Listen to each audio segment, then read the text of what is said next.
బండి సంజయ్ అంటే ఆయన రేవంత్ రెడ్డిని విమర్శ చేసింది మీరు విన్నారా? మూటలు వెళ్తుంటే పట్టుకోవాల్సింది ఎవరా? మూటలు వెళ్తుంటే కాంగ్రెస్ పెద్దలకు పట్టుకోవాల్సింది ఎవరు? హోంమంత్రినా? దొంగలను పట్టుకుంటాడు ఎవరు? హోంమంత్రి కదా. ఈయన ఏం చేస్తాడు పని?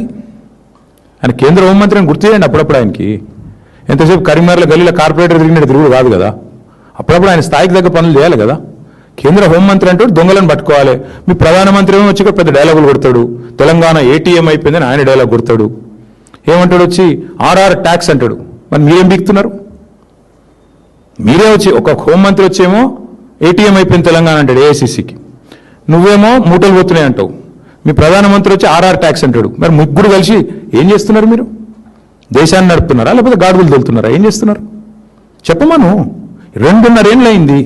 ఈ రక్షణ మంత్రి సహాయ మంత్రి రేవంత్ రెడ్డికి సహాయం చేయడం తప్ప ఆయన ఇంతవరకు చేసింది ఏమైనా ఉందా ఈ రాష్ట్రానికి? ఒక్క పైసా పని ఎక్కనన్నా? మా వేములవాడ గుడి నిన్న అదేదో దివ్య భారత్ స్కీమ్లో అలా చేరనే లేదట. నీ పార్లమెంట్ పరిధిలో ఉండే గుడి సంగతి నీకు దిక్కులేదు, ఖయాల్ లేదు.